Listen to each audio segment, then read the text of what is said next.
What's going on with the hair? Jesus. Got to sort that out. Oh my God, that's back again. What's going on with my hair? There we go. Get the proper still. Okay, welcome to Off the Post. Here we go. We are back with episode number 8. Anthony, good to see you. Cass, good to see you. Good to see you What's too. happening Uh, there? There we go. Mute that. No, get that everything sorted. Good evening, guys. Welcome to episode number 8 of Off the Post. What a week of Premier League action we have. Probably some highs and some lows. As you can see, Nishka's hair's decided to waver all over the place, just like mine. And first of all, we do have a break week, so we won't go into too much detail of what's going on, but we will still recap and preview. We will still preview match week number 8.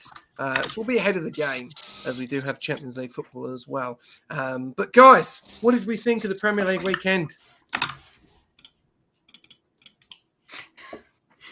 Good.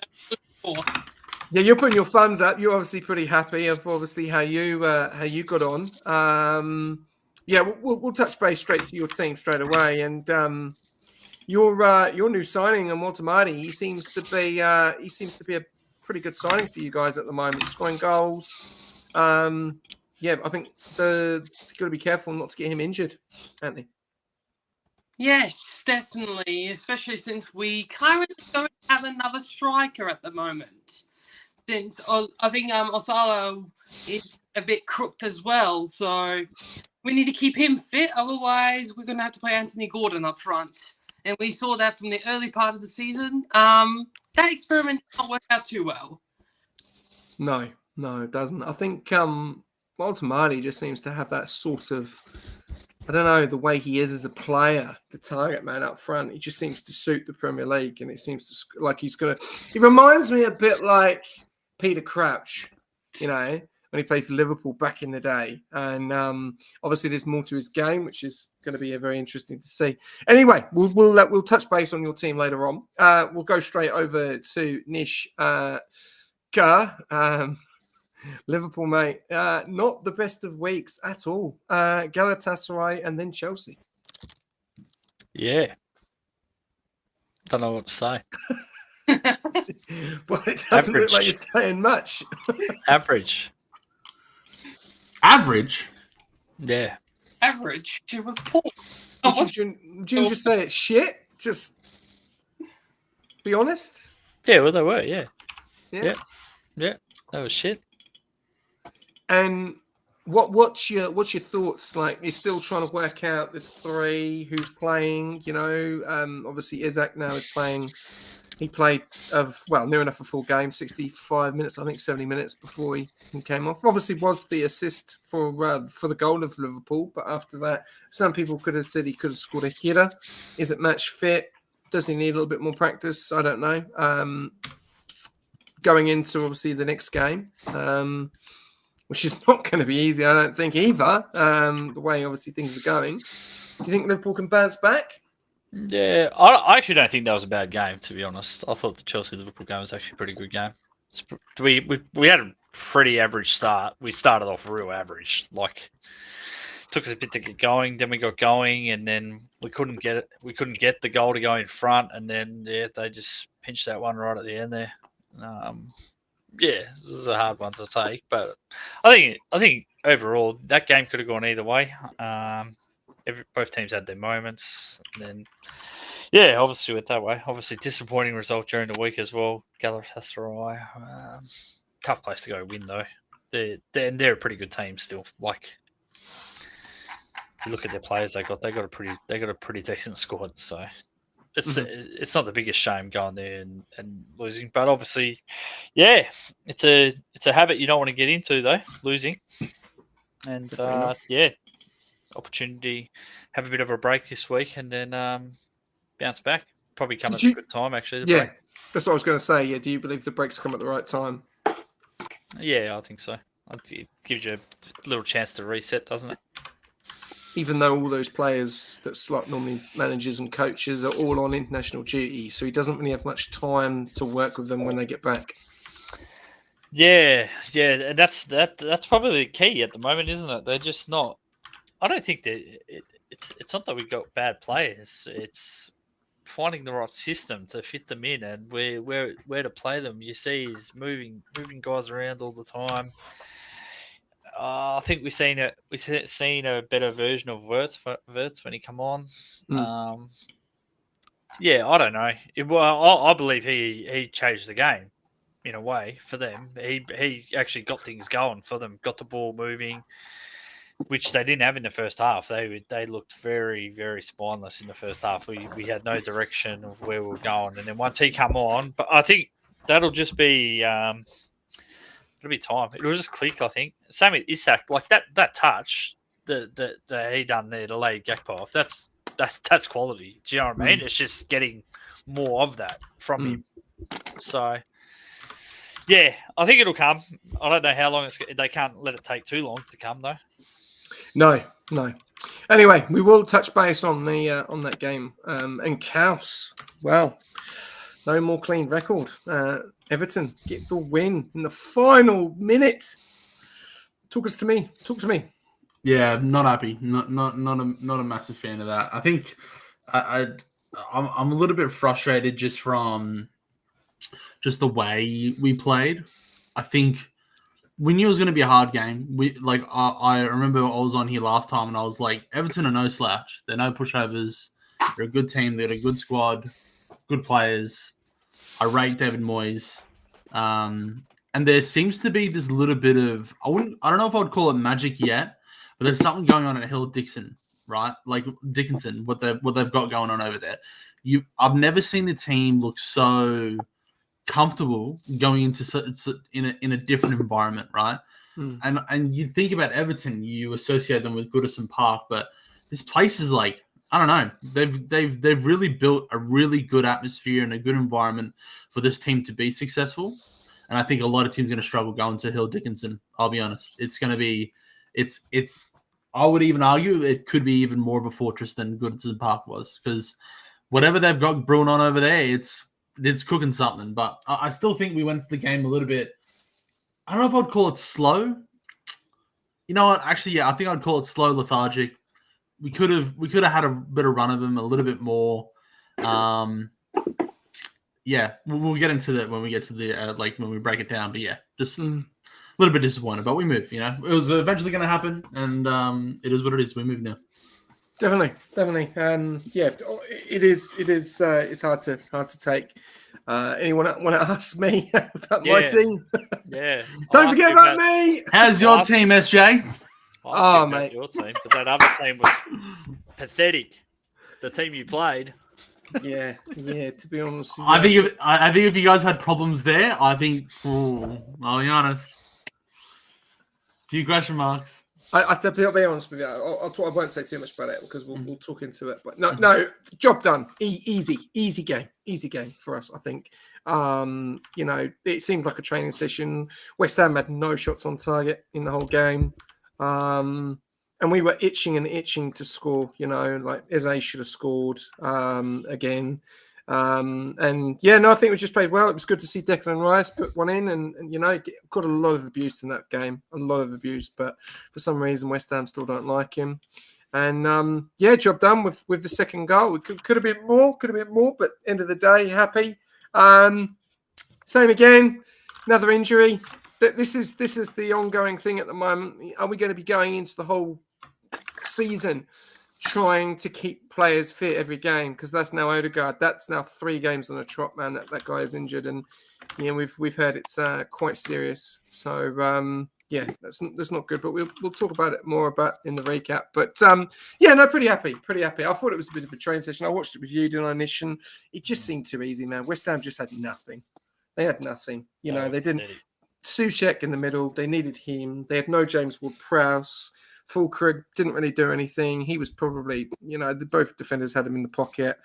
And they just couldn't deal with Saka. I think Saka just caused a lot of problems. Yeah, I think it was a good game. It was quite easy. It was good when Mendy, when he came on, he changed the game a little bit. You could see there was a lot more attacking flair when they brought some of those guys on, and the two subs when they brought on, that just changed everything. Just so really happy.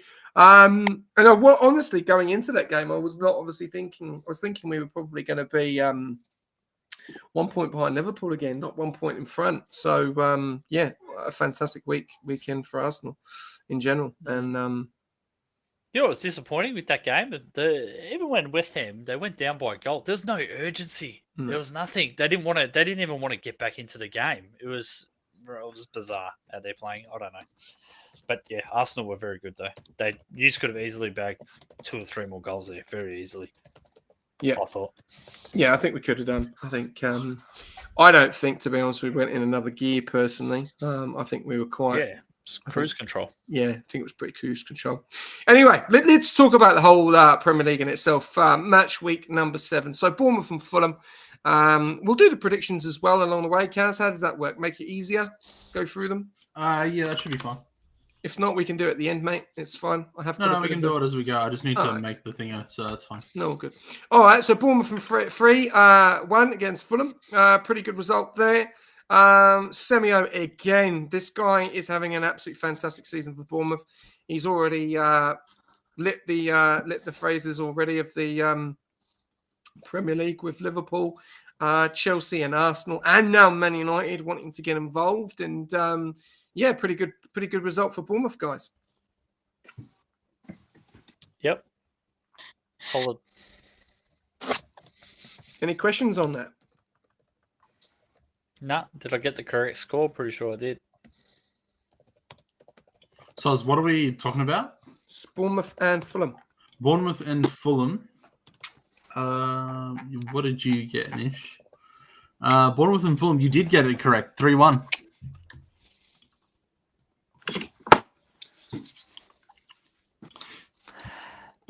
Can we talk about Semeo's goal? What a goal, man. Oh, it was a cracker. I apologize. I'm like still in the spreadsheet as I go. I apologize. It's fine. We'll do it at the end. No, it's fine. I can do it. I'm just phasing out at the minute. That goal was insane. I remember watching that. I was at the farm. I was at the farm over the weekend, which is why I wasn't at the thing, right? And I got up in the morning and I watched the replay and I sat there on the couch, right?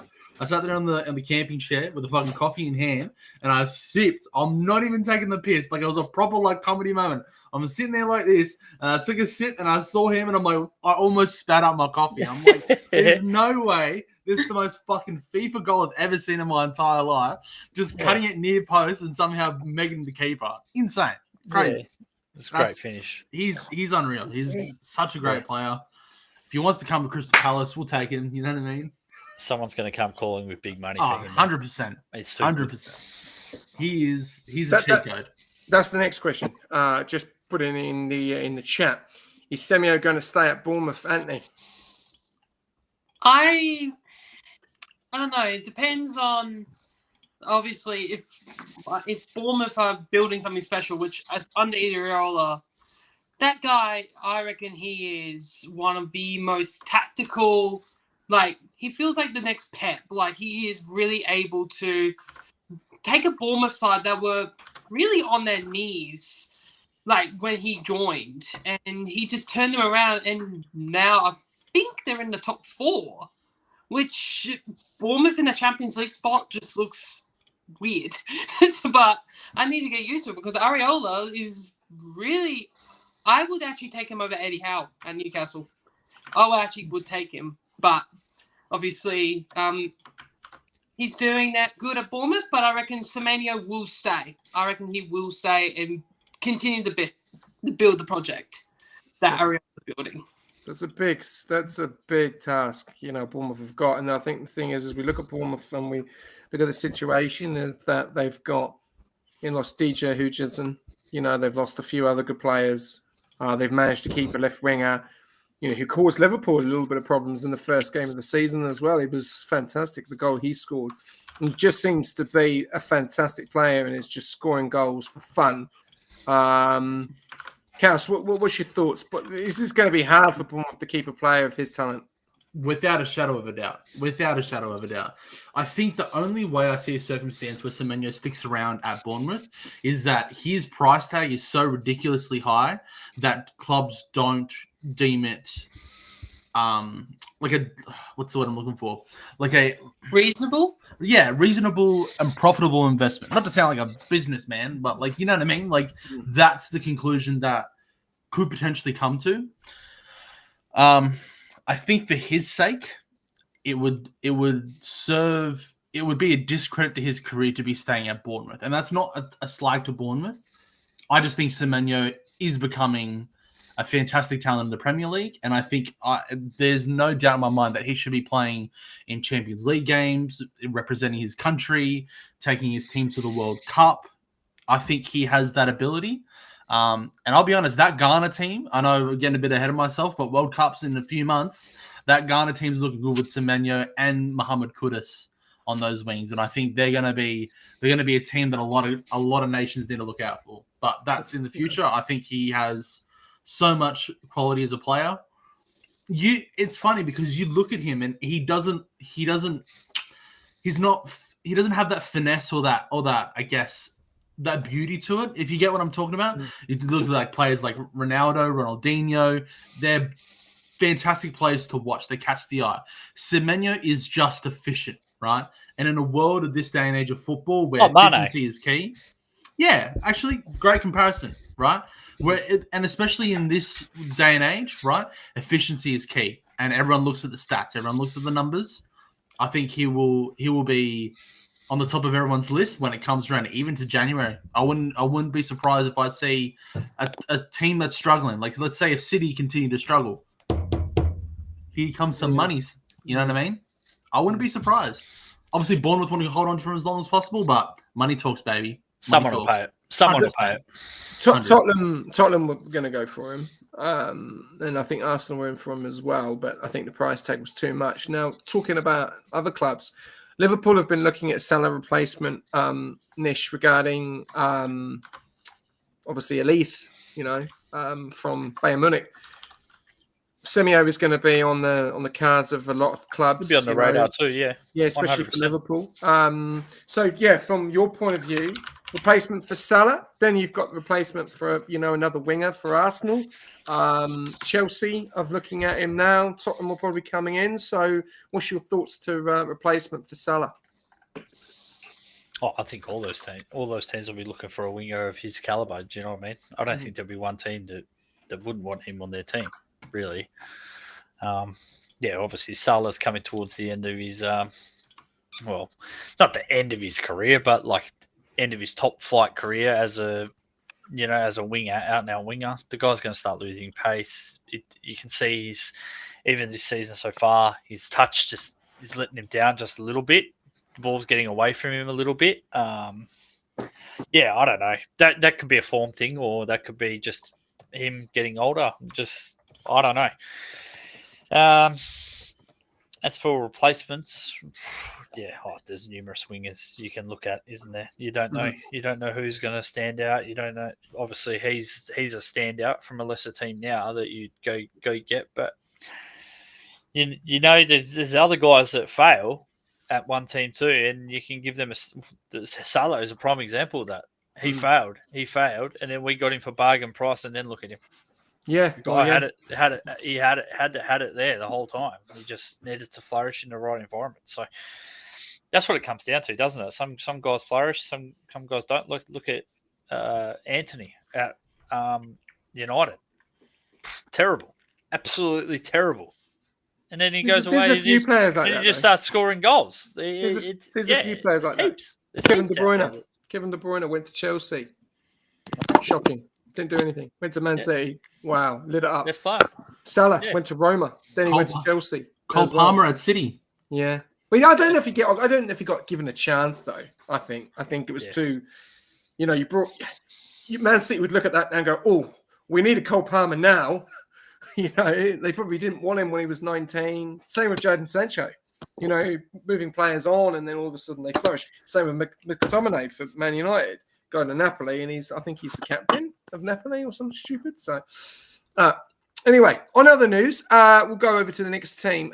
Leeds and Tottenham. We watched this game, Nish. This was a fantastic game, I've got to admit. And I'm going to put a message up as well, which we'll touch base on in a second. But yeah, what did you think of the Leeds and Spurs game, Nish?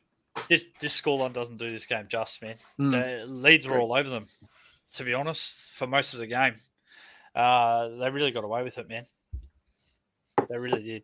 But it was fantastic. There was heaps of heat in this game.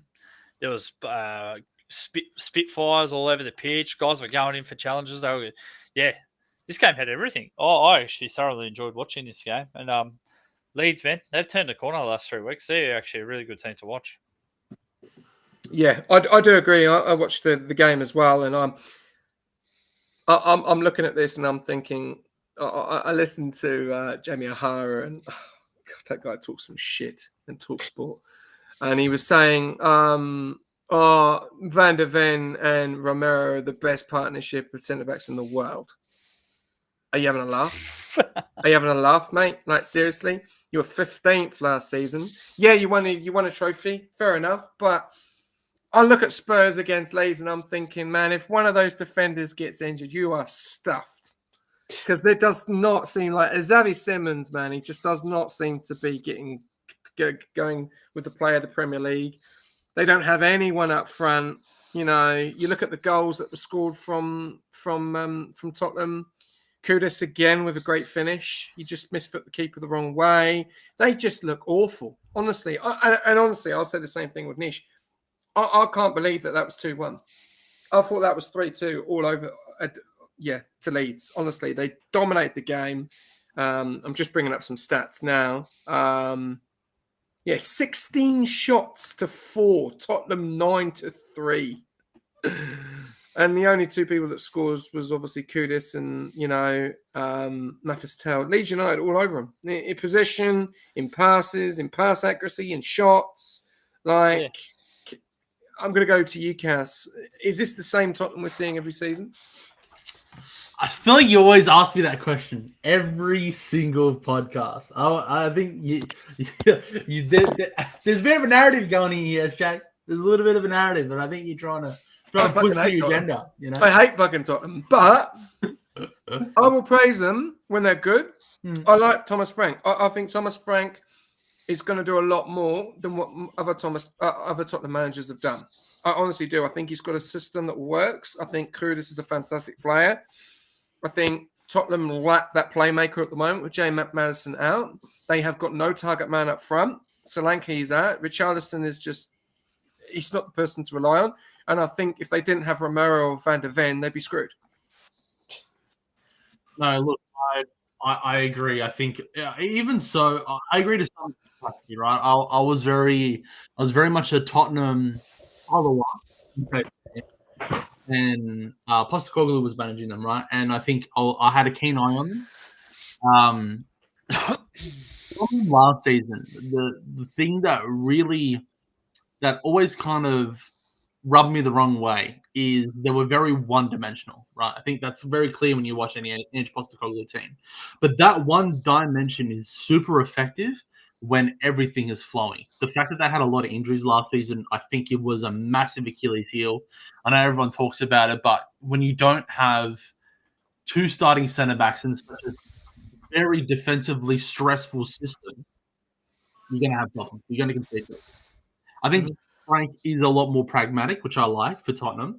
I think, though, that the way that he wants to play and the adaptation that he's looking for and the fluency of football that he likes to play is going to take time.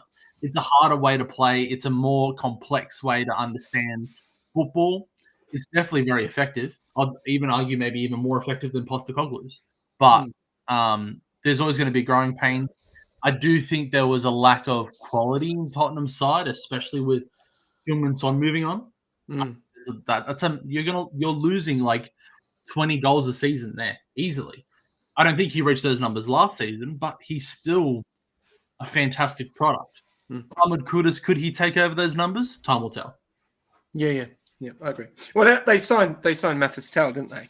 And I think You know, there was a few. I think Arsenal were up for him as well, and there was a few other people, but no one wanted him because they didn't really know anything about him. Yeah, he scored the goal against Leeds, but he's another player that needs time. What about you, Annie? What's your thoughts of Tottenham and Leeds? I kind of agree. Tottenham are spineless. They don't. Good answer. Like you said, if they did not have Van de Ven and Romero, they would be screwed. Because this Tottenham side reminds me of Stoke. Boring, pragmatic, one-dimensional. Like, they just got, like, you just scraped past a newly promoted side. Yes, Leeds have turned the corner, and I agree. The performance against Spurs are quintillion times better than the performance they did against Arsenal. 100 times. But you can't, if you're trying to get European football, which is what Thomas Frank is trying to do at Spurs, you can't just keep scraping past promoted sides. You need to put these promoted sides to the sword, which is easy said than done compared to the previous 2 years, because these newly promoted sides are actually well equipped. Like you saw that Sunderland had a good start, Leeds has had a good start, Birmingham have kind of struggled, but these promoted sides are more equipped than what the previous 6 promoted clubs were. So that's easy said than done. But if you're Thomas Frank, in January, get yourself some attackers, please, because you're not parading much. You're not going to rely on Kudus and Richarlison and all these type of players that may go bang in one game and then just disappear for 4 or 5 games. But they have recruited attackers, Anthony. I agree. The attackers that they have recruited are probably not to the caliber of the Premier League, if I'm going to be honest. Yeah. I think the only attacker really is Randall Colomwani, in my opinion. Yeah. I think he's a phenomenal player. Even for someone that came in, I think half a season at Juve was a massive impact. He's a phenomenal player. But I want to go back to this argument that both of you have made and say that Tottenham is spineless, right? I agree. I watched them last season. They were very, very easy to run at, especially without Van de Ven and Romero. But let's not also forget, they also had their second centre-back pairing injured in the same season. They had Mickey Van de Ven out, they had Christian Romero out, they had Ben Davis out, and they had Radu Dragushin out as well. Yeah. 4 centre-backs. If you had 4 centre-backs injured in any fucking team, they are going to struggle. But there's no excuse. There's no excuse now. No, I agree, 100%. There's no excuse. They've signed, like you said, they signed Moani, and like you were talking about Leeds, Anthony, as well. The thing is though, from the result from Arsenal to Leeds when they beat them 5-0 at home at their own ground, they've had time to improve. They've had time to do better and better and better. And this is the problem: is that the new promoted sides take a little bit of time to get into the second gear.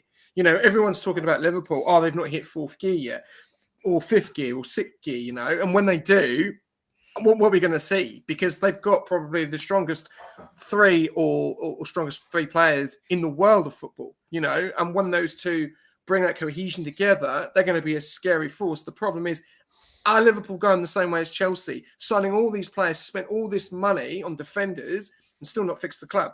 Signed all these players at the front, and it's not going to work because Liverpool can't afford that not to work, because Salah is a fantastic player. At the moment, he's not on his game. He's not on his game. He was nowhere near in the last game, and he was nowhere in the Chelsea game either, right? So that's the problem. Then you've got Isak. He's not match fit. He's only played 60, 70 minutes.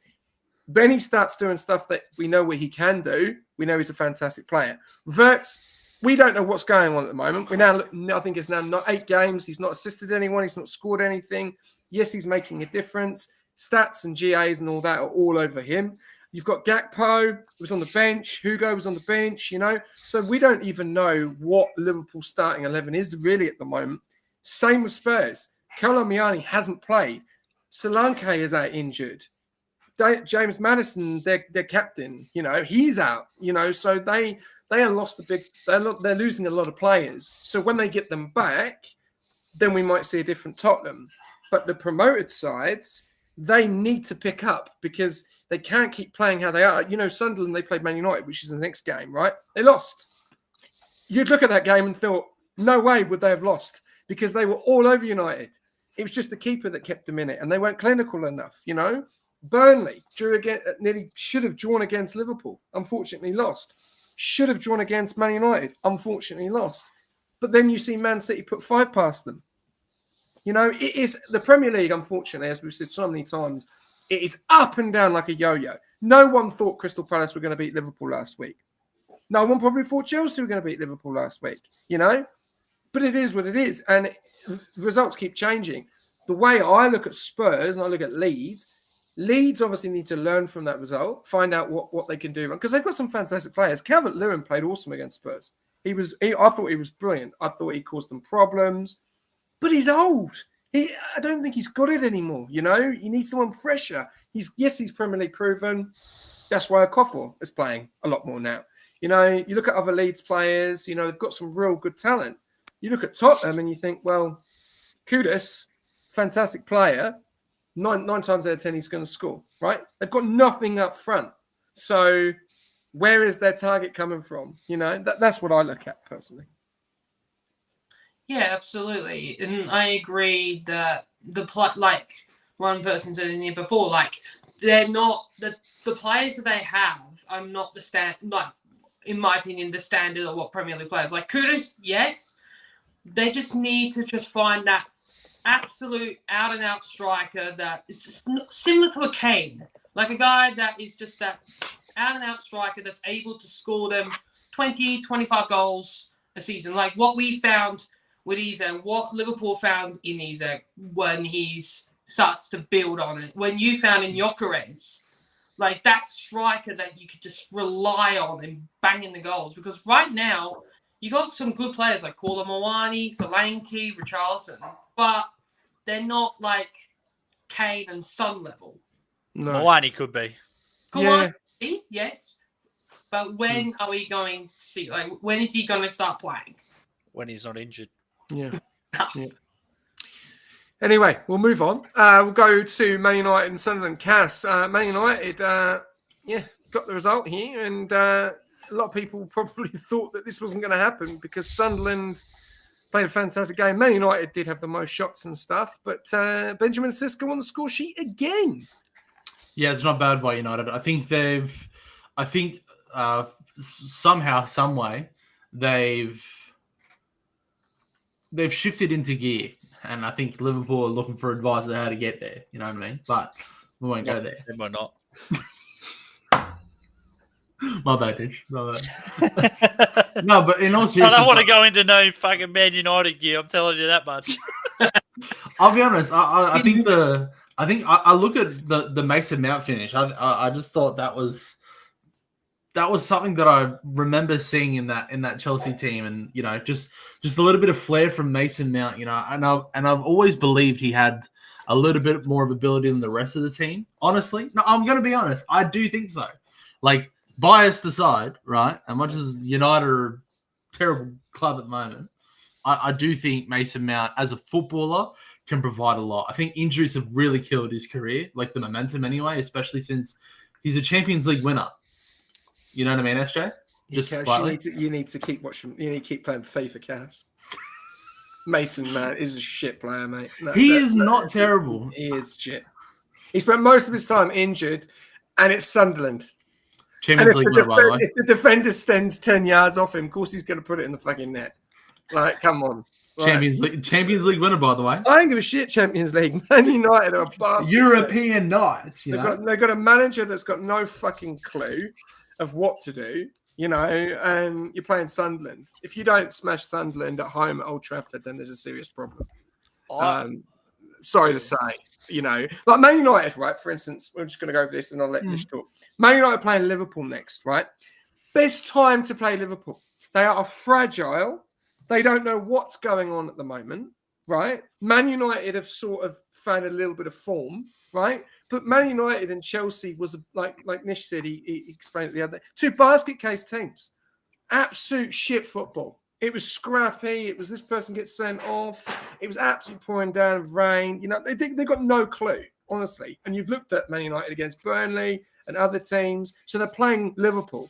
If Liverpool go and beat them 7-0, we're all going to laugh at Man United. If Man United go and beat Liverpool 2-1, 3-1, we're going to think, hang on a minute, what the fuck has happened to Liverpool? They're playing Sunderland, Cass. I don't know. I just think that, At Old Trafford. This is their season. This is their season right now. They've just won a game there against Sunderland. Good 2-0 win at home. They've got the week off now, break. They can come back. If they come out against Liverpool and they get pumped, they're in for a long season. But if they get a result, it could turn their whole season around. That's how big and that's what I love, because this is a massive rivalry, right? Liverpool, Man United. You want to see this be a cracking game. Of the last 5 seasons, this hasn't been a cracking game. We've absolutely murdered them on most cases. So, yeah, we want to see them try and turn that around. I think. Not obviously, I don't, but if you're a United fan, you'd want to hope they at least show something here, even if they lose 2-1, right there, but be competitive. That's what they need to do. If they don't do that, if they just fold over and get absolutely steamrolled, they're in for a long season. Yeah, I agree. I think Man United have got a fantastic front three in Cunha, Mbemo, and Sesko. Sesko's got some form. He scored another goal. It's momentum for him, and that's what could take just a bit of motivation. We said the same with Gokares at the beginning. He didn't score any. He was playing with his hair more times than he was touching the ball, but then he scored a brace. He played fantastic in the Champions League. His work rate is brilliant, but he's not scoring. But his work rate is making the other players in the team score goals. And that's all that matters. If he puts in a shift and the team around him, like Saka, Zubimendi, and Rice and other people are scoring goals, then he's done his job. If they don't score any goals, then there's a big problem. Same with Man United. Sesko hasn't scored. He's now scoring. Is that because of Bruno Fernandes? Is that because of Mbemo, Cunha? Or is that because it was just a shit goal? There's so many things you can talk about, but that gives him momentum. And Sesko now going into that Liverpool game is thinking, I'm on form. I'm scoring goals. Bring on this game. He's going to want that game because they're the champions. You're playing Liverpool at home. I think it's at home at Man United, at Old Trafford, and he's a problem because he's scoring goals. So Liverpool will look at that. It is at Anfield. Sorry, it's at Anfield. So he's going to Anfield and he's going to be on good form and he's going to have that momentum. And he's going to want to show what the Premier League is all about and what he's all about as a player. So I do believe that he will cause Liverpool problems because he's that type of player. I don't know if you agree with me, Anthony, on that one. I can't agree, but I can also disagree because Sesko, I saw him at Leipzig, and he was brilliant. But obviously, the Bundesliga is a lot of a different league. It's a different league. Like you only got a one-team league. That's pretty much what the Bundesliga is. So I'm still waiting on Sesko, seeing if he can be that man for Man United, but it's good that he's having good form.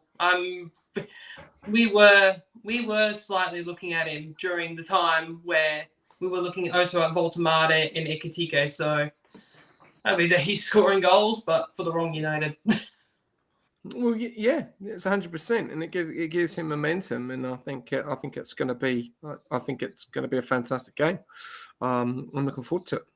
All right, moving on. We'll go over to the next game. We talked a little bit about it. We won't talk too much about it. Is Arsenal and West Ham. I'll go with you, Cass. But first, before I do, Breadman, mate, welcome to the chat, lads. How we going? Feel free to press the blue button, mate, and subscribe. Show your support. Feel free if you've got any questions, fire them in. But yeah, Cass, Arsenal and West Ham. Yeah, it was business as unusual for Arsenal. A little bit too comfortable. It is. Yeah, I think. Look, you look at this. You look at the teams playing, and you look at the form of West Ham, and you think, yeah, this should be an open and shut case. So good for Arsenal that they got the 3 points. It was definitely needed to get done, especially at the Emirates. Jesus Christ. Eddie had Man City claim. What's going on there?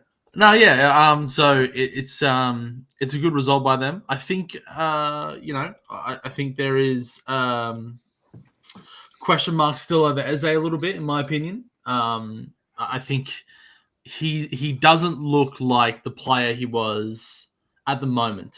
Whether it is what he's being asked to do and instructed is not what is in his wheelhouse, is what I feel. It kind of gives me a bit of. It makes me not so confident that he will be as successful as people think that he should be at Arsenal, only because I see a little bit of the Jack Grealish sort of phenomenon that happened at City, right? Is there almost too much instruction and too much structure for him to be successful and flourish? Do I think that'll be the case? I believe that.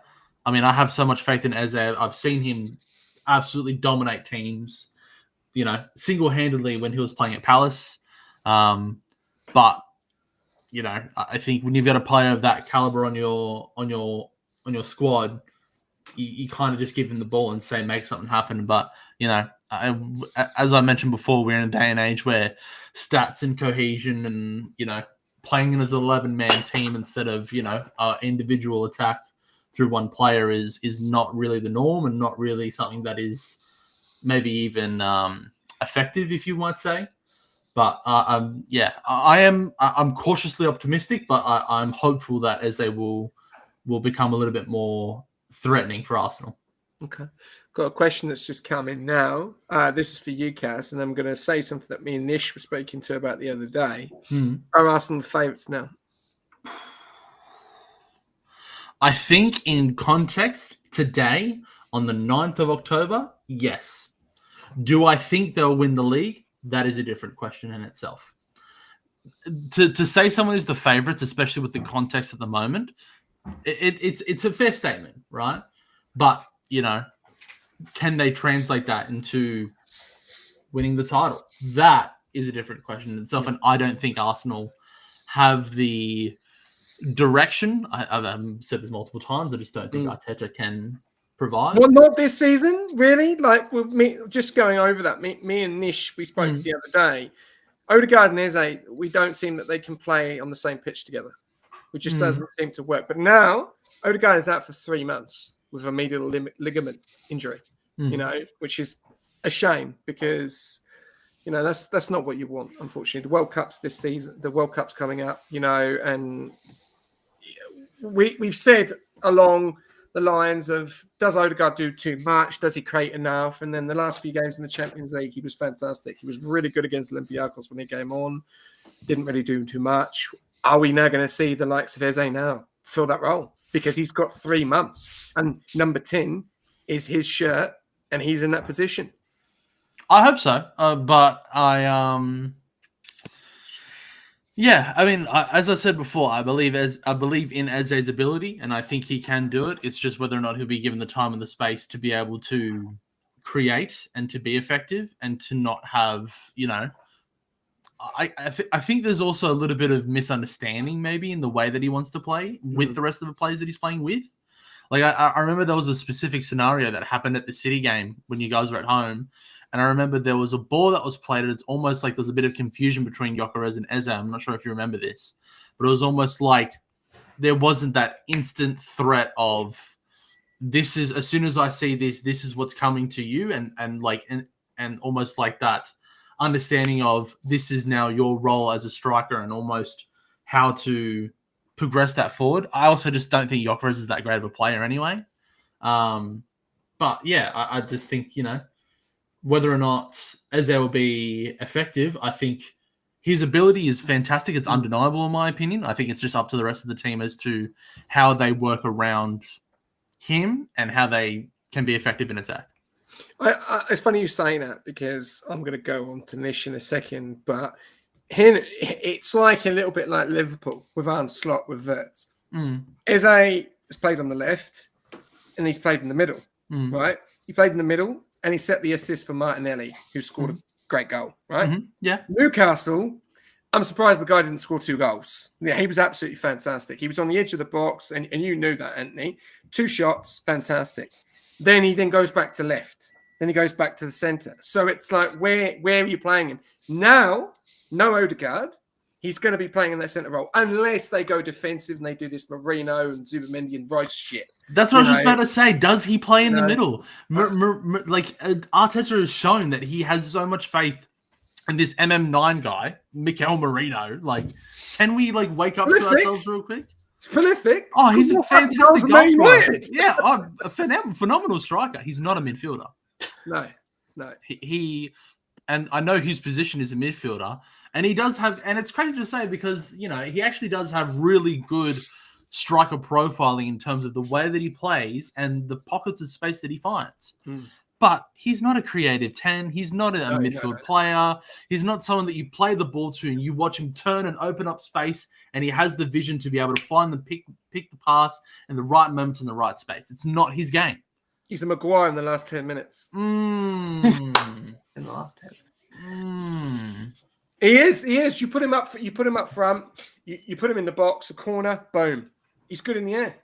Most of his goals he scored that he is clinical in the box. He scored against Liverpool. He scored against other teams as well. The goal he scored against Real Madrid, in the center circle, in the box. He is prolific in the center box. But like you're saying, he's not that creative midfielder. He's got to open up play, spread it to the flanks, look a ball over the top. That's where Zubamendi is coming into it. And Zubamendi is a great passer. I've watched him this season. I can't believe the guy has already scored 2 goals already, or even 3 goals. The header he scored, and then the bolt against Forest, and he made the massive difference when he came on against West Ham, and we saw that. Odegaard came off injured. They brought in Zubamendi, and the thing is, I'm looking at Arsenal this season, they've got so much attacking creativity. It is unbelievable when they bring on these players. They brought Saka and Eze on as substitutes. Against West Ham, they were 1-0 up. They needed to finish the game off. They bring these 2 guys on. Saka turned the game around in the first 10-15 minutes since he was on the pitch. And that's the rotation we need, and that's something that we've lost. And when Matchweek comes back, and also people are saying, hang on a minute, Arsenal have got Gabriel Jesus to come back onto the field. They've got Havertz to come back onto the field. More players that can still cause problems. Jesus has got Premier League proven experience. He's a work rate. Yes, he's probably not the player that we all think. Havertz, it's a question mark on 29, but we'll go away from Arsenal. We'll talk about West Ham. Nish, what's your thoughts on West Ham? Nuno, he's taken over. Are we looking at a team that is going to seriously struggle? Because Arsenal, they had no idea. We weren't looking at a team. We're looking at a bunch of players on a pitch that look more like traffic cones rather than a team. They were pathetic. Honestly, I don't know. I know that's being harsh, but they were absolutely pathetic. They were. How does a team go a goal down and then they don't press? They don't want to win the ball back. They don't work as a team. They win the ball. They just fucking give the ball back. It's disgusting to watch. They are terrible, man. They are literally shocking. I don't know what they can do, to be honest. Apart from little glimpses where you see Bowen get on the ball, they have nothing. They are so spineless. And it's just a matter of time before they can see goals. You can't let a team have 80% possession or something crazy like what they did against Arsenal and not even try and win the ball back when you're a goal down. I don't get it, man. Honestly, I don't. It looked like they were just happy to lose 2-0. Is it the same situation though with Ange though, that Nuno's only just got into the job? It's going to need a couple of weeks at least. No, it's not the same. Okay, it's not the same. I think we've seen that. I think we've seen glimpses with Forest where they can be all right. West Ham, you're not seeing any of that. They look shocking, man. Okay. I think they're in big trouble this year, to be honest. And I see the question that we got there from Brett down the bottom too, SJ. Do we think Sunderland's form holds up before the season started? They were a sure thing for relegation for a lot of people. They're a massive surprise. I think they're every chance to stay up, to be honest. I think they will. They're showing more upside than this West Ham team, for sure. I think they will. I think they'll stay up. I think I'm not saying this is being biased at all, but I think Granit Xhaka, he knows what it's like, and I think he's a great player to have in that squad. I've watched him against Sunderland, and he's creating a bit of a force in that midfield. I think they were a bit unlucky against United with a few chances and stuff, but no, I think they do. I think they've got the mentality to stay up. And the likes of Burnley, I think Sunderland will definitely stay up this season. They got some good players, man. Like Bertrand Traore is a good player. Granit Xhaka, he adds experience in there. He knows how to win, man. He's a big player at Arsenal. Yeah, Brian Brobby. He's good, man. Yep. He's Hasn't played. Player. Has he played yet? He was on the bench. I'm not sure. Did he come on? I don't think he's played. But he's a good player, man. I think you're gonna see them shock a few teams this season. I think, they didn't get the result against United. Tough place to go and win, and they didn't look out of place though. They were in the game. They just didn't score. I thought. We'll go over a few of these a little bit quicker. Obviously, we have gone into the main games. We will have a bit more talk about the Chelsea, Liverpool, Everton, and Crystal Palace and Newcastle Forest. But we'll go over these ones really quickly because we'll have more of a chat about the big ones. But Brentford, Man City, what a game! What a game of football! I could not believe Man City actually walked away with the win there. Brentford, so unlucky to lose that, but Man City again, only 1-0 against Brentford. I don't know. I think Man City are going to struggle this season. This is not the same Man City I've seen for a long, long time, and I don't know if it's with no Kevin De Bruyne in the team. I don't know. What's your thoughts to Brentford and Man City, Anthony?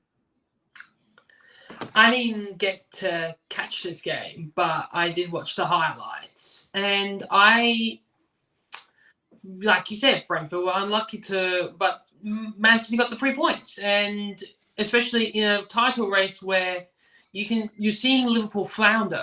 Like Liverpool, I don't think they're cracked under pressure, Liverpool, being at the top, but I feel like they're floundering. 3 points is 3 points, and that's 3 points closer to maybe returning to really what I've seen for most of my teenage years is being at the top. So if it's 3 points, who cares if it's scrappy? In my opinion. No, you agree. Actually, if I look at City, they've been scrappy results. Lost against Tottenham, lost against Brighton, score again. And everyone was looking at them in 8th position now, and they're 4 points up from the top. So it could be scrappy, crappy football, but as long as you get the result, that's the main thing. So interesting to say that. What about Newcastle, Wolves and Brighton? 1-1. Wolves actually getting a 1-1 there, which was, I thought that was going to be Brighton's every day of the week. Yeah, I agree. I think it's a big result for Wolves to get points off Brighton because I think if you look at the table in context, that they potentially could be sort of direct rivals. And, I think you can make the point that I think Wolves were at home, actually, from memory. Yeah, they were. Yeah. So I think, maybe if you're a Wolves fan, you might want to get 3 points. But if I think about Wolves in context at the moment, like they haven't been fantastic. They haven't had a great start to the season. They've really needed to get points wherever they can. So I think this is a big result. And I know they need more points to get out of the drop zone. They're currently the bottom of the table. So, and, as a team that is mid-table, you don't want to be dropping points to a team like Wolves. But, yeah, I think this could be potentially and hopefully for them a little bit of their redemption arc. Could be a time for them to try to use this time to embed some new ideas or embed some fundamental way of how they want to play moving forward. I think having something like the international break to a team like Wolves that probably don't have a lot of players that are going on international break, that option to, during that time, to really review their games and try to find solutions moving forward. So I think this could be a springboard for them in a way. Mm-hmm. I know I'm talking about them like as if they just beat United, but a draw against a team like Brighton, they are no pushover. Brighton is a fantastic team. They have some great players like Matoma. I think he's a phenomenal footballer. Very fantastic to watch. I think about his goal where I want to say it was against Chelsea. I'm not too sure. Where he cuts across and he just rifles it and brings the ball down perfectly from the goalkeeper.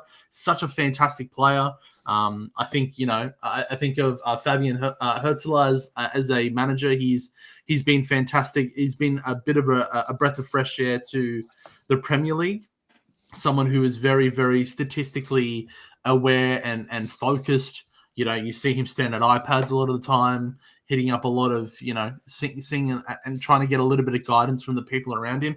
He is very young and very, very fresh to managing, but done a fantastic job. I think he's someone that potentially in the next maybe 5-10 years could get another call up to one of those big teams and could be a fantastic manager for one of those top sides that seem to be struggling, like Arsenal with Mikel Arteta. I'm joking. I'm kidding.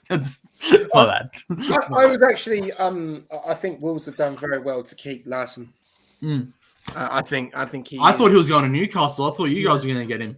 I think they've been very, very lucky to keep him, and I think he'll.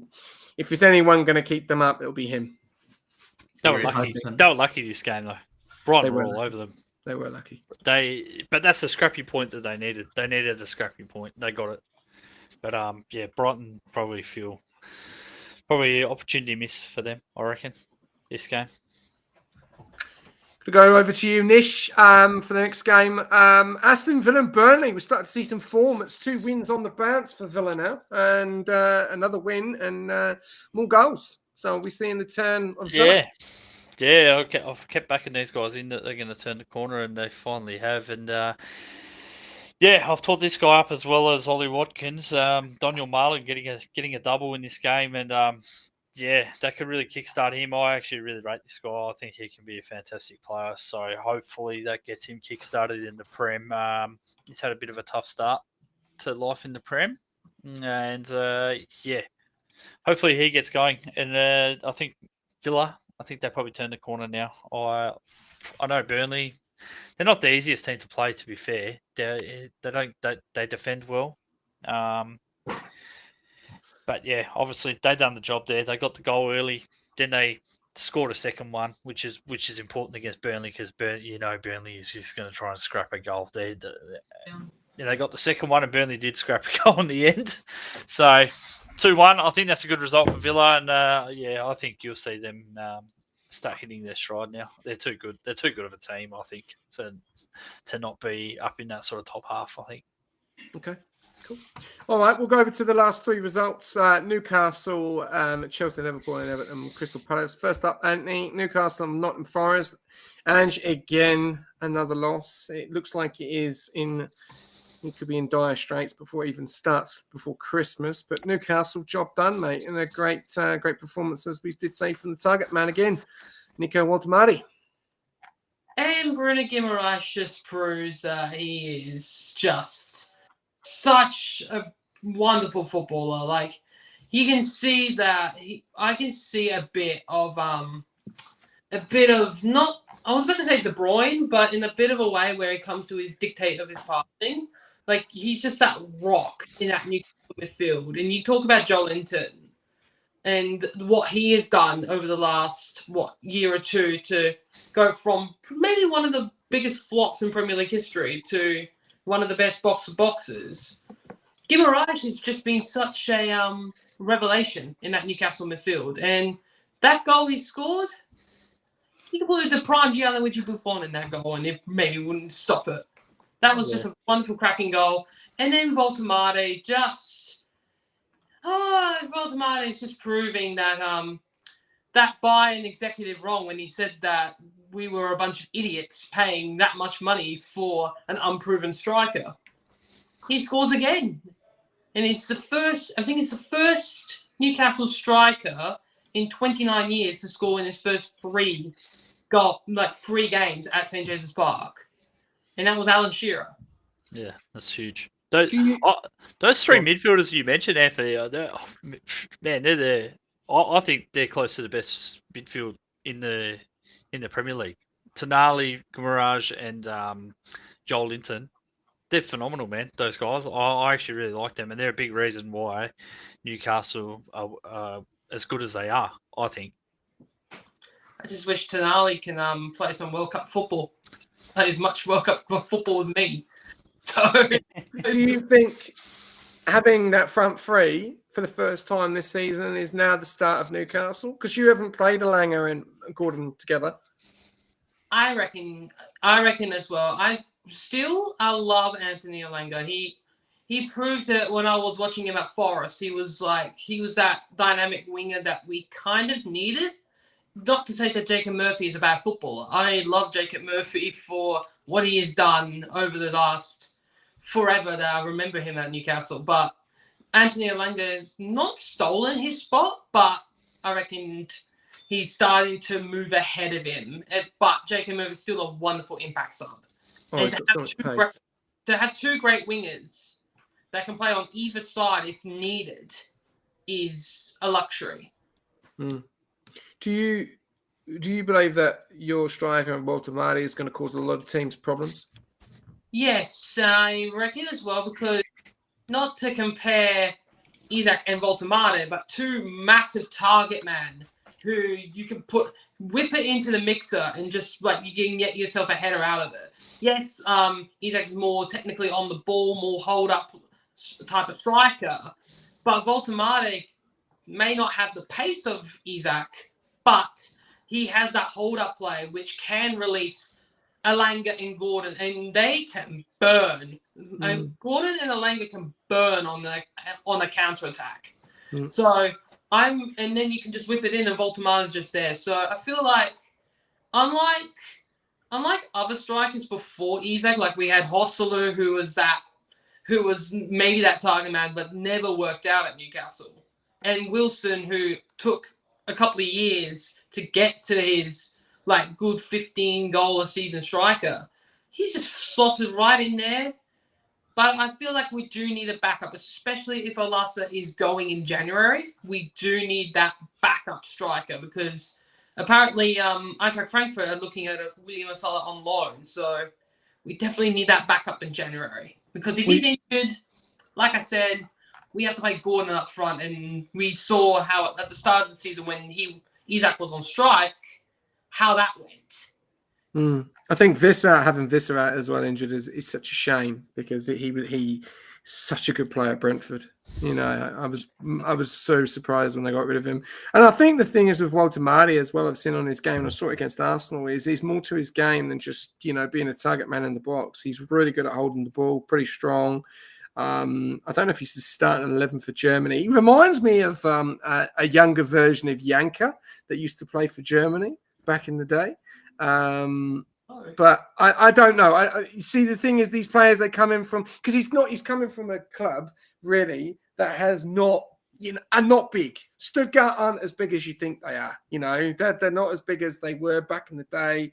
So it's going to be interesting to see. I'm going to go with you before we then go to Liverpool and Chelsea. Ange, Cass, you're a big Ange fan, mate. This is not helping you. You've got the face like Cass ass at the moment. What is going on with this man? Is he just out of his? People are saying Joey Barton. I don't know if you heard I don't know if you listen to many podcasts. Joey Barton does some sort of podcast, right, with some other guy about football, and he basically says that he's got no fucking idea. I mean, for someone that's got no fucking idea and have a European Championship to his name, he's not done too bad. You know what I mean? You can't look. I've said this multiple times and it's kind of my response whenever someone talks to me about Ange. If you ever doubt Ange, he just somehow, some way figures it out, right? But I'm going to be honest. When Ange took over Forest to begin with, in the back of my mind, I thought, this could be a little bit more of a comfortable Ange than we've probably never ever seen before, right?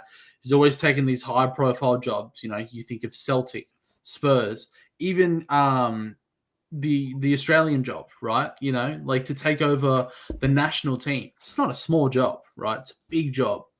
And to be as successful as he was with that job, he set a very, very high standard for Australian managers to come in and replicate not only the results but the performance, right?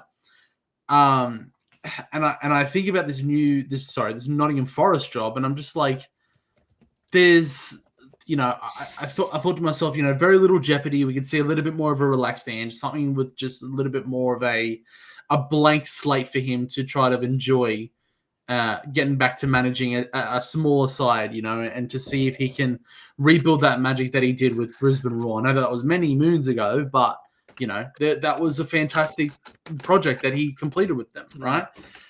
And I've seen this start, and I've slowly but surely, I am starting. I wouldn't say starting. I have lost a little bit of faith in terms of how he's going to work his way through this, right? I think he's very used to having a lot of tools in the shed to deal with sort of situations that he's in. I think Elliot Anderson is a fantastic footballer. I think Douglas Luiz is probably eclipsing at the end of his career, but still a fantastic player. And I think that there's a solution here. Do I think Ange Postecoglou and what he wants to do is the answer? I don't think so. I don't think this Nottingham Forest job was the right job for him to take. I wish that he waited out for another opportunity. I think West Ham would have been a better project for him. I just think, but I also think, like, I make the point about Amorim, right? You need to be adapting to the team that you've been given. That's your role as the manager, right? And he's not doing that. He's always been very, as I say, one-dimensional, and it's effective when it works.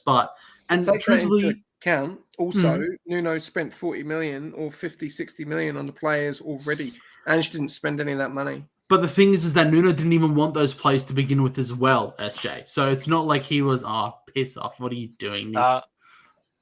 No, when you're done, I just got to wind it back a bit. Yeah, righto. I just think that, those are not transfers that even Nuno wanted to begin with. Like, half of those players that were brought in are not even on the Europa League roster. So that screams that he didn't even want the players. And Nuno is the one who put the players in.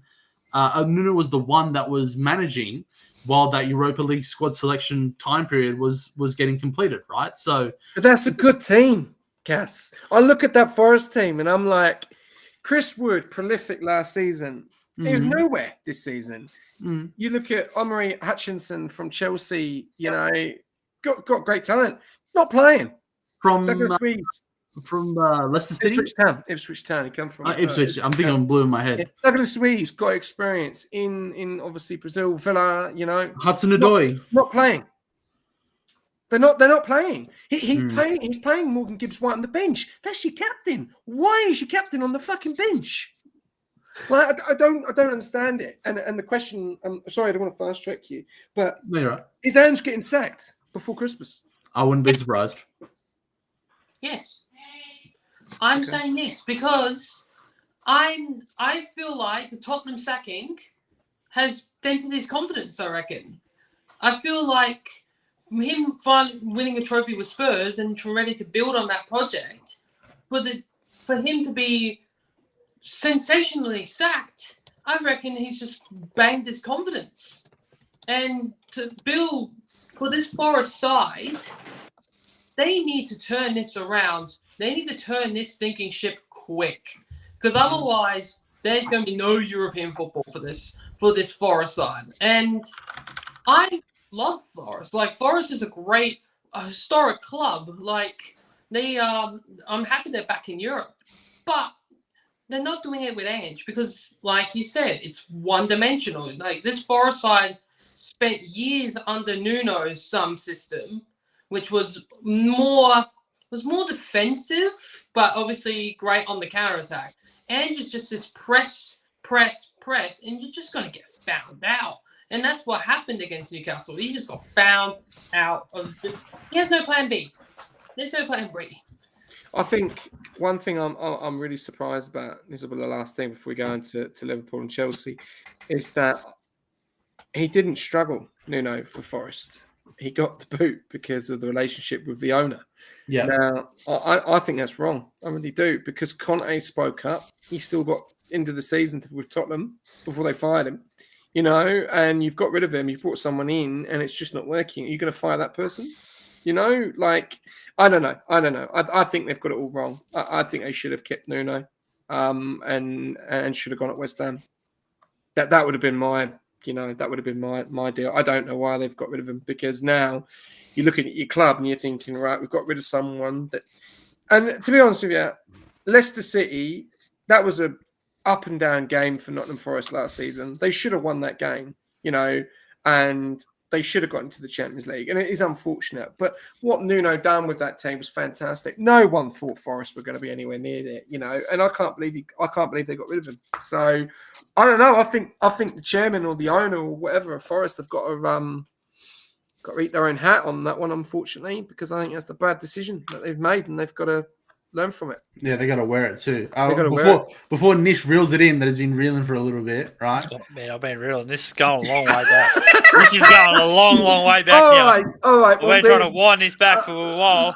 All right, we'll wind it back. Let's go. In short, though, I will say I don't think he gets sacked. I think they'll turn it around. But I hope so. When I'm winding it back, mm-hmm.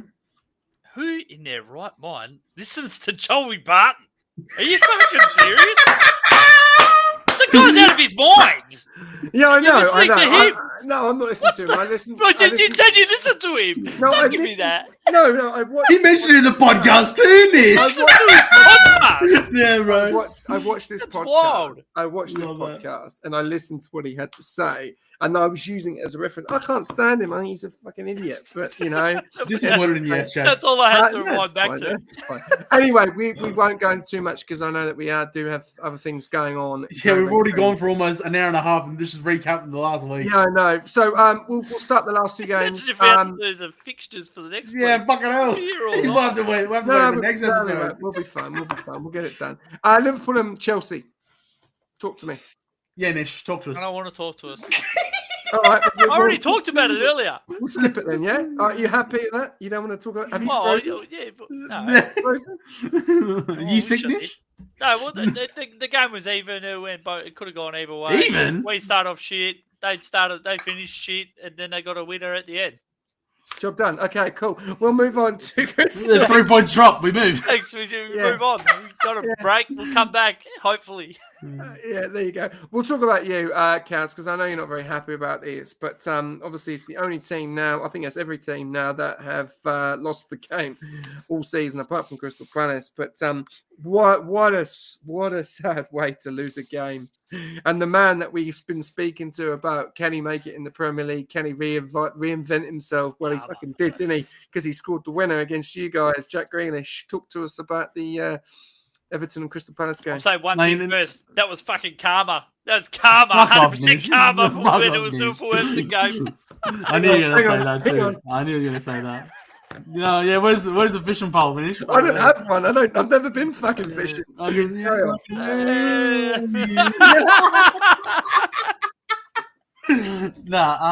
In all seriousness, like, it's just like, it's such a gut punch. Like, the way we lost, proper gut punch. And the thing that actually, it wasn't even that 97-minute goal that even pissed me off. It was the pen. The penalty is so needless. It's so reckless. I don't know. I was going to say another word, but I'm not going to say it on stream, but it was just not smart. No top floor. Very, very reckless. Like, just, you might as well just let him have a shot, man. Like, Hendo is a good keeper. Like, why are we pretending like we got Robert Sanchez in between the sticks? You know what I mean? Like, we don't need to do such a reckless. There's the ball didn't even move, man, you know? And like, as a supporter of my team, I want to go out and bat for the player and be like, oh, terrible refereeing, you know? But it's clear as day, man. Like, fuck. It's game management, though, isn't it? You know, I don't know what happens. We saw it against Burnley. We saw it against Burnley. But we can do it, SJ. We did it against Liverpool fantastically well. No, but it's we game have management. The capacity. And it's just switch like, off. You switch off for one moment in the Premier League, you're done. And that's the difference. You can do that in lower teams. You can do that in the Carabao Cup and the FA Cup and things like that. You can't do that in the Premier League. But it's frustrating from the perspective that we lost in the way we lost, but it came from giving them a sniff, giving them that opportunity, and having not the, as he said, the game management, but it's just the foresight, the focus in that moment, just to be like, let him have a go. Like, let me get goal side. If I can't get goal side, then why am I bringing him down in the 18-yard box? Like, that's silly. Really silly stuff. But anyway, what do you do? It's frustrating because honestly, I look at Crystal Palace and I think you have a great season. I really do. I think the players you've got, the team you've got, and I think you were very, very well to keep Matt Gahey. I think if you'd lost Matt Gahey, no offense, I think you'd have fallen apart. I think you've got some fantastic players. I think Pino is fantastic. He's got experience for Villarreal. He's a quick player. Is he an Eze type of player? No. Is he a winger? Yeah. I don't think he's in that centre part. I think you've got a veteran in Will Hughes. I've always rated Will Hughes since he played for Watford. I think Mateta is so underrated. I love Mateta. I think he's just... I know who he reminds me of. He reminds me of a bigger version of Lukaku. Just like he just scores goals, and he scores goals that you would never think that he scored. I remember the goal he scored against Arsenal from the halfway line. I never thought it was going to go in, but he just turns on the thing and just hit it, and it went in, And the goal he nearly scored against Liverpool when he hit the post, He's such a big target man to have in there, but he's got so much more to his game. He can run with the ball, he can hold it up, he can score with a header, he can score all sorts of goals. And then you've got Sa, who is ruthless when he's one-on-one. Ruthless. 9 times out of 10, that guy puts the goal in the net. So I think you're going to be fine. It's about bouncing back from this because Everton have been a team where not really played anyone that's really any good. They played Liverpool, they lost. I think they were a little bit unfortunate to lose that game in the end, to be honest with you. If they had another 5 more minutes, I think it might have been a bit of a different game. But, they got some real hardcore players like Tarkowski at the back. I do rate Miyalenko, left back. I think he's a good player. And I think Jack Grealish gives that extra spice that Everton need. I think that if they can keep him fit, I think Everton are going to cause a lot of problems for a lot of teams. No, I agree. I think they have a very specific recipe of almost finesse but disaster and chaos. I don't know. I think when you've got players like Drewsbury Hall and Jack Grealish that can be very creative on the ball and have a lot of flair and ability to break a game open, while also resorting back to that proper brutal borderline Brexit ball, you can call it if you want, where you're just throwing bodies in the box and seeing what happens. And that's what it came down to, was like a really good header from Beto, lots of power on it, hard to get it out. And then I think it was Munoz that tried to clear it and just kicked it into Grealish. But, it is what it is. We move. Loss is going to happen eventually. I think I would have preferred it to happen last week, not against this team, because this is someone that we're probably in direct rivalry with for position on the table. I think, when push comes to shove and it comes to the business end of the season, you'll see these two teams maybe fighting near the upper the upper half of the table, whether it be those 8, 9, 10 positions. Maybe in context and at the end of the season, it could be a big loss, but yeah, it's the first one of the season. And we're 7 games in. I'll take it. We move. I think the frustrating thing about it though is you go and win a fantastic game last week to then lose a last minute winner. That's the hard one to take, because you think, all right, we've got momentum. We've beaten the champions, and you should have beaten them a lot more, to be honest with you. You then go you're playing a team, they're tough, don't get me wrong, and you're playing them obviously at their home ground, which has been a bit of a fortress this season. Mm-hmm. Yeah, we go in, and then obviously last minute, and that's not the way you want to, to go. So I think you'll bounce back. I think, we'll talk about obviously match week 8 very, very soon, but no, I think you bounce back. You've got a tough game next. Bournemouth at home, who are in good form. So let's see.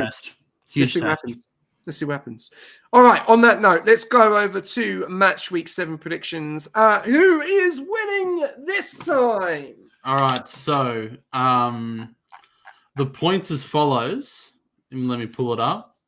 So the person that got the most points last week for match day 7 was Keeper with 7 points. Well done, keeper. We'll give him a round of applause. Yeah, well done, Keeper. He's not here, but yeah, well done, Keeper. Then the next was myself and SJ on 6.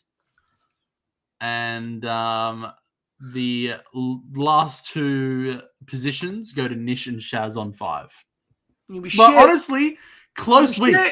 Close week. Everyone got above 5. You're muted, by the way, Nish. Oh, 5. I thought I got less than 5. No, you got So 5. I'm happy with that. Yeah. I think close week. 7, 6, and 5 points from all 5 of us is not bad. Obviously, I didn't get the points from. I didn't get the tips from Suts, Anthony, and RJ. So obviously, I couldn't put them in. But yeah, it's not bad from the rest of us. All good. So the people who got their predictions right, who got them spot on.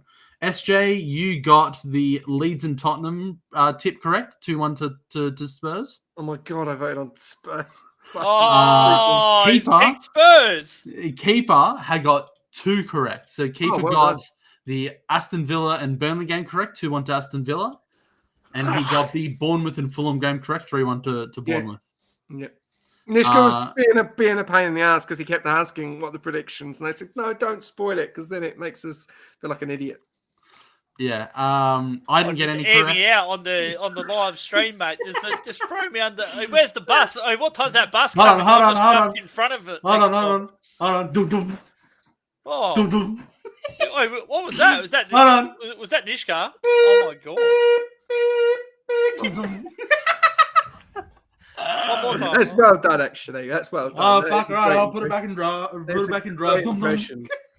Chaos needs to go to drama school, everyone. My bad. All right.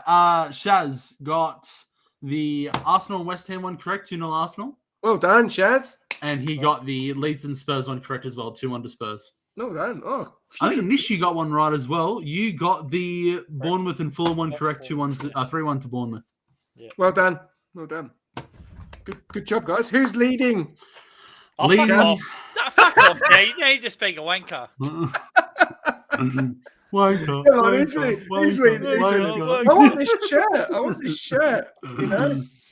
The person who is winning is SJ. It's SJ. What am I winning by? SJ's on 33. To what? Nish, you're on 26. Oh, it's getting close. There's a long way to go. Yeah. Close. I fell 2 behind you. There's a long way to go. There's 30 games to go. What the hell are you whinging for? But you see when he says that, he's smiling. He's like, yes, I I'm in know, the yeah, league, you cunts. The prediction There's a game. long way. Oh, boys, there's still a long way to go. Yeah, so SJ's on 33, Nish is on 26, Keeper's on 21, Shaz 19, me on 17. Oh, that's good. Double digits. RJ and Suts on 10 and Anthony on 8. Oh, this guy, man. Oh, piss off. At least I'm good at this and not Sons of Forest, so we can do that. We need a whole other episode to go over that. Yeah, we do. All right, cool. Match week 8 is obviously a way away, but we'll do the predictions anyway. We'll get it over and done with. We won't talk much about the games because they're not playing yet, but we'll talk about the 2 showdown games and then we'll call it there. So first of all, we'll go over the Nish, Nottingham Forest and Chelsea. Well, we're doing these predictions already. Mm-hmm. Yeah, might as well get it out of the way and done. Oh, okay. Oh. Nottingham Forest at home. 1-1 draw. Ooh. I think. What do I think? I actually don't know what I think. I don't know what to think with this team. I don't. With Forest. Because I see that they do have to bounce back for Andrew's sake. But do I see a team that has just got this manager and had not success straight off the bounce? I don't see it. I think, I'm going to be honest, this might be Andrew's going away party. I think it's 3-0 Chelsea. I'm going to go 2-1 Chelsea because I think Forest will score. I think with Forest's players injured, a few Chelsea players out, I think Forest will get a goal. I think their wingers, will scare Chelsea a little bit. I'll go 2-1 Chelsea. No worries. And then I'll go straight to the next one. Sunderland Wolves 2-2. Yeah, We got to hurry this up, SJ, because I got to open the lobby. Sure thing, mate. I will say I'm going to say 2-0 to Sunderland. Nish? Sunderland Wolves, Nish. Yeah, Sunderland 2-0. And we'll go back to Nish and do Burnley Leeds. Leeds 2-0. 2-0? Yeah. Copy. I will say this will be a 2-2 draw. SJ? I've got 1-1.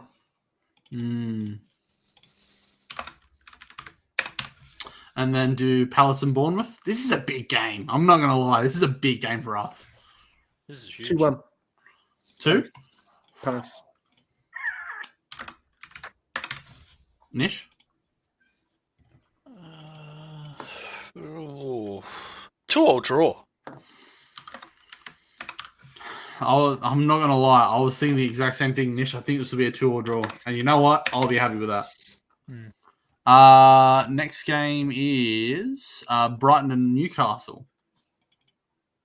Newcastle in good form, hey? 3-1. Newcastle. Oh, I'm going to say 3-0. I'm going to be honest. Nish? 2-1 Brighton. Ooh, really? Is that the Annex? Yeah, at home. Is that the Annex? It is at Brighton have the been playing well. I think they've been doing all Sorry, right. did you say 2-0? 2-1. 2-1. That's right. And we go to you, Nish. City and Everton. Man City at home. No, they got a fan base anyway. But Draw. Ooh, really? what 0-0? 1-1. I was gonna say. Has there been a 0-0 game this season? Yeah. Leeds played in 1. Oh yeah. I'm gonna say it's Erling Haaland, man. Sorry, I'm gonna say 4. I'm gonna say 4-1. I know it's against Pickers, but I don't know. Just I feel like they need to do something big, and this will be it. 2-0. City. SJ, Fulham and Arsenal at the Craven Cottage. Local London derby. I don't think Fulham will score 3-0. Arsenal. I'm gonna say 2-1 to Arsenal. Nish? I'm going to say 1-1. Fuck off. Nish, Spurs and Villa. Villa 2-1. Oh, you know what? I actually think I back Villa.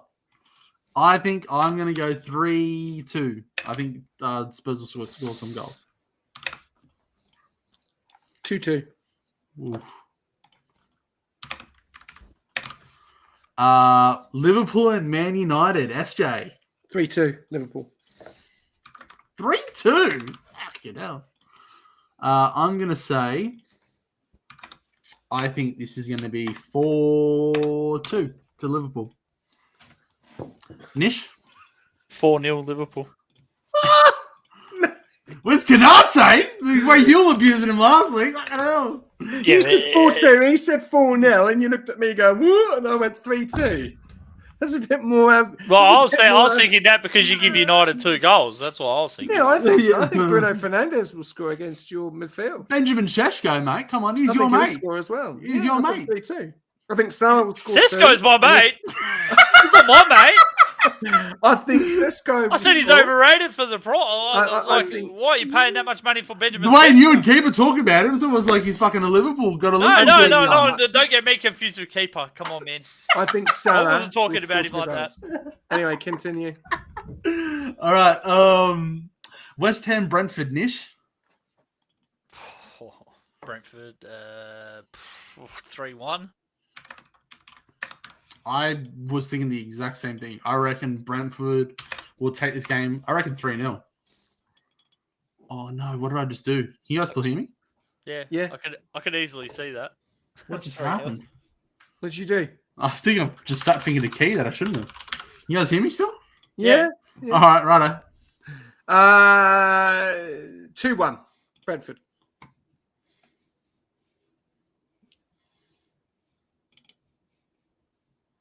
Sorry, I'm just opening up the thing again because I've missed it. I That's don't know what I've done, eh? What did I say? I said 3-0, didn't I? And what did you say? 2-1 Brentford? Yeah. Okay. All right. That is predictions done. Are we agreed? Yeah, all done? Yeah, that's it. That's everyone. All right. Last thing we'll talk about before we go. This is the table as it stands going into the international break. Arsenal are leading it with 1 point to Liverpool, 16 at the top. Then we've got Liverpool down in P2, Tottenham in third, Bournemouth in fourth on the same points as Spurs, but the difference is goal difference between Tottenham and Bournemouth. And in fifth place coming up the table is Man City. Crystal Palace in sixth, then Chelsea, Everton, Sunderland, Man United into 10th. Then down from 11th is Newcastle, Brighton, Villa, Fulham, Leeds, Brentford, and Nottingham Forest. And the three teams in a relegation zone at the moment is Burnley, West Ham, and Wolves. Wolves scoring 2 points. And basically, you need to score. Yeah, basically, if they win one game, they will get out of the bottom. So, guys, as always, thank you very much. Kaus has joined. Add to the stream. Yeah. Okay. Oh, twice. There's 2 Kauses. I don't know what you've done, Kaus. It's 2 Kauses. Kaus, who do you think is going to... Kaus. Thank you very much, guys. I have no idea what Kaus has done here. He said duplicate. I don't know. Thank you very much to Anthony earlier on that jumped in. Thank you very much to the questions as well from Brad. Thank you very much to all the questions as well and having the recap. Guys, enjoy the international break week. We are back. Which will be the watch along, which will be, I'm sure, well, this is going to be an interesting one. Have we thought of an idea what we're going to do? Probably Nottingham Forest and Chelsea, eh?